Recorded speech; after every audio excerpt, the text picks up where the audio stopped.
Welcome to this presentation on port numbers and sockets. In this session, we will explore how applications are identified on a network and cover the basics of socket programming. We will cover port numbers, sockets, and communication. What are port numbers? Port numbers are virtual endpoints for communication within a network. They allow a single computer, which has one IP address, to run multiple services at the same time. Port numbers help in identifying specific applications or services, enabling multiple simultaneous connections, and providing a standardized addressing system. Consider a computer with the IP address 192.168.1.10. It might have several ports open. Port 80 for Hypertext Transfer Protocol, 443 for Hypertext Transfer Protocol Secure, 21 for File Transfer Protocol, 22 for Secure Shell, and 53 for Domain Name System. Port numbers are divided into three main ranges.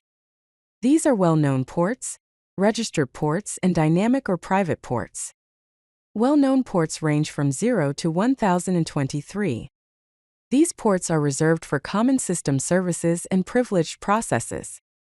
Examples include Port 80 for Hypertext Transfer Protocol, Port 443 for Hypertext Transfer Protocol Secure, Port 22 for Secure Shell, and Port 21 for File Transfer Protocol. Registered ports range from 1024 to 49,151. These are assigned to specific services by the Internet Assigned Numbers Authority upon application.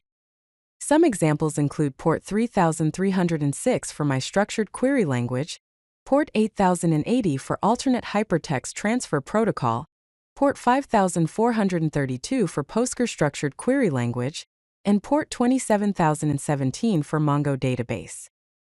The dynamic or private ports range from 49,152 to 65,535. These are used for temporary or private connections, such as client connections, ephemeral ports, or custom applications. What exactly is a socket? A socket is an endpoint for communication between two programs running on a network. It is essentially a combination of an IP address, specifying where the data is sent, a port number, indicating which application the data is for, and a transport protocol, defining how the data is transferred. In the diagram, a client with the IP address 192.168.5 and using port 49,152 connects to a server with the IP address 10.00.1 using port 80. This connection is facilitated through a transport control protocol connection. There are different types of sockets, with two common ones being the transport control protocol sockets and the user datagram protocol sockets. Transport control protocol sockets are connection-oriented, providing reliable data delivery with error checking and flow control. Here is an example of creating a transport control protocol socket in Python. We import the socket library, then create a socket using socket.socket, specifying address family internet and socket stream. We then connect to example.com on port 80, send a GET request, and receive data.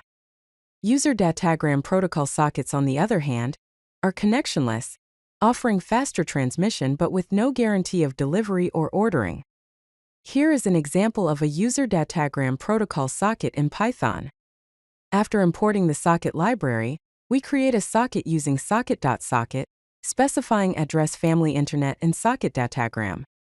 We send a hello message to example.com on port 53, and then receive data and the address from which it was sent.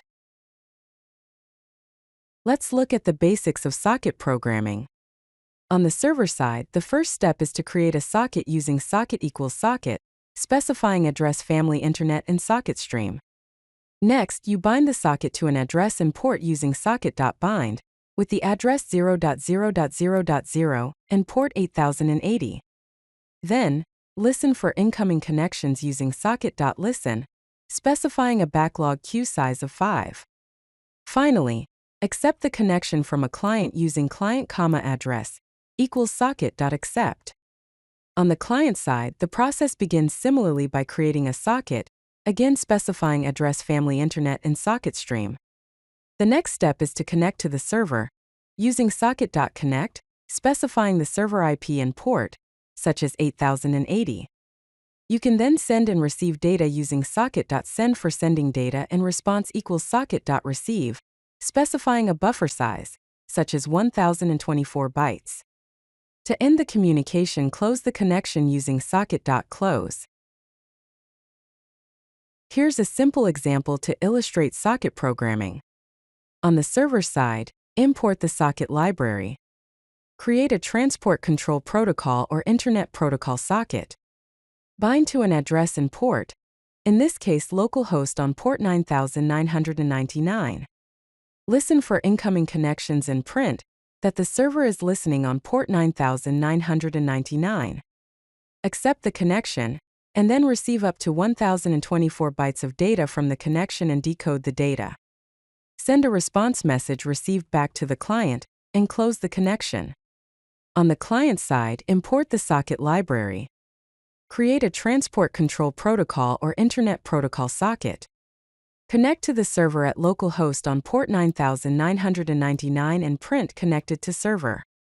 Send the message Hello Server to the server.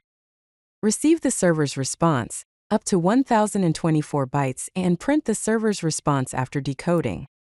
Close the connection. Let's summarize the key takeaways from this presentation.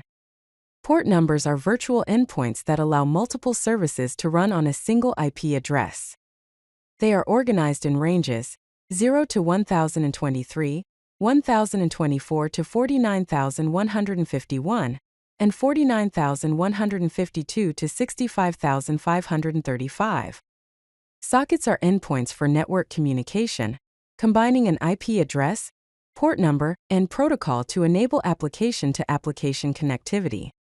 Transport Control Protocol sockets provide reliable, connection-oriented communication, while User Datagram Protocol sockets offer faster, connectionless transmission. Socket programming follows a client-server model, with specific steps for creating, binding, listening, connecting, and data exchange between applications. To deepen your understanding, consider exploring socket programming documentation, the Internet Assigned Numbers Authority Port Number Registry, and network programming tutorials. If you like this video, hit that like button and don't forget to subscribe. Visit CodeLucky.com for more such useful content.